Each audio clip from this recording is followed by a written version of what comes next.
From rock fort city. நம்ம விளாகை டெய்லியும் வந்து பாருங்கள். நிறைய இன்ட்ரெஸ்டிங்கான வீடியோவும் ட்ரிப்ஸ் அண்ட் டிப்ஸோடையும் வந்து நான் நிறைய விஷயங்கள் வந்து சொல்லியிருக்கேன். நைட் டின்னர்லேருந்து வந்து ஸ்டார்ட் பண்ணியாச்சு. தோசை சாப்பிட்டு மார்னிங் பார்த்திங்கன்னா வந்து அதாவது மீன் மேக்கர் பிரியாணி தான் வந்து பண்ணியிருந்தேன். இது வந்து லோ ஃபேட் ஹை ப்ரோட்டீன் வந்து வெயிட் லாஸில் இருக்கவங்களாம் கண்டிப்பாக வந்து பன்னீருக்கு பதிலாக இதை வந்து சேர்த்துக்கலாம். இது வந்து அதாவது ப்ரைஸ் வைஸும் ரொம்ப வந்து கம்மி.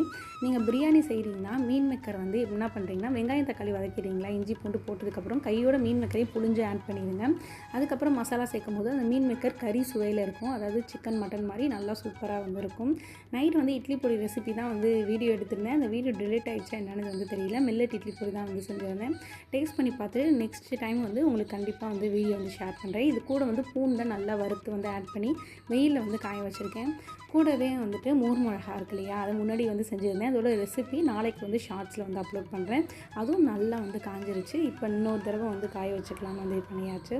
இதில் வந்து காரமாக இருந்துச்சு மிளகா. மோரில் போட போட காரம் கம்மியாகி சூப்பராக வந்து மோர் மிளகா இருக்குது. கண்டிப்பாக நாளைக்கு நம்ம ஷார்ட்ஸை வந்து பாருங்கள். மோர் மிளகா கையோட வந்து லன்ச் வந்து ப்ரிப்பேர் பண்ண ஆரம்பிச்சிட்டேன். நேற்று வச்ச வந்து கருவாட்டு குழம்பு மிச்சம் இருந்துச்சு. ஓகே, இன்றைக்கி அதோடு வந்து விட்டாச்சு. கூடவே வெண்டைக்காய் ஃப்ரை ரசம் தான் வந்து வச்சுருந்தேன். வெண்டைக்காவை எப்போதுமே வாஷ் பண்ணிட்டு ஃபேன் காற்றுல நல்லா வந்து காய வச்சுருங்க. நல்லா ஈரப்பதெல்லாம் போனதுக்கப்புறம் கட் பண்ணிடுங்க. கொஞ்சம் பெருசு பெருசாகவே கட் பண்ணிக்கோங்க. வெண்டைக்காய் வதக்கிறதுக்கு முன்னாடி ஒரு பெரிய சைஸ் வெங்காயம் இருக்கு இல்லையா, அதை வந்து லைட்டாக எண்ணெயில் ஃப்ரை பண்ணிட்டு அதுக்கப்புறம் வெங்காயத்தையும் உப்பையும் வந்து ஆட் பண்ணி வதக்குங்க. அந்த பிசு பிசு தன்மை கொல தன்மைலாம் போனதுக்கப்புறம் மஞ்சத்தூளும் வந்து மிளகாத்தூளும் ஆட் பண்ணி நல்லா வதக்கிக்கோங்க. தேவைப்பட்டால் எண்ணெய் கூட எக்ஸஸாக வந்து ஆட் பண்ணிக்கலாம். சாப்பாட்லேயும் வந்து நீங்கள் தொக்கு மாதிரி வந்து பசு சாப்பிடும்போது சூப்பராக வந்து இருக்கும். கூடவே வந்து ரசமும் தாளிச்சாச்சு. கறி வடகம் இல்லாமல் ரசம் தாளிக்கிறதுனால என்னமோ ரசமே பிடிக்காத மாதிரி வந்து இருக்குது. சீக்கிரமாக கறி வடகம் வந்து போடணும்னு நான் நினைக்கிறேன். கேழ்வரகு கேக் தான் வந்து பார்க்க போகிறோம். 3 days லீவ் வேறு வந்து இருக்குது. கேழ்வரகை எப்படி கொடுத்தாலும் வந்து சாப்பிட வேற மாட்டுறாங்க. அதனால தான் கேக்குக்கு வந்து இறங்கிட்டேன். ஒரு கப் ஃபுல்லாக வந்து ராகி மாவு எடுத்துக்கோங்க, கேழ்வரகு மாவு. அதில் வந்து அரை கப் வந்து கோதுமை மாவு எடுத்துக்கோங்க. அரை கப்புன்னு சொல்லக்கூடாது, 1/4 கப்புன்னு வந்து சொல்லிடுங்க. 1/4 கப் வந்து கோதுமை மாவு எடுத்துக்கோங்க. அதாவது எது மாதிரி கொடுத்தாலும் வந்து கேழ்வரகை சாப்பிட்லன்னா ஃபைனலி வந்து நான் கேக்குக்கு வந்து இறங்கிட்டேன். நீங்கள் ப்ரௌனி மாதிரி கூட வந்து செஞ்சு கொடுக்கலாம் குழந்தைங்களுக்கு. இதில் வந்து 1 கப் 1/2 கப் வந்து நாட்டு சக்கரை, நான் வந்து 1 கப் வந்து ஆட் பண்ணியிருந்தேன். சுகர் ஓரளவு கம்மியாக தான் இருந்துச்சு.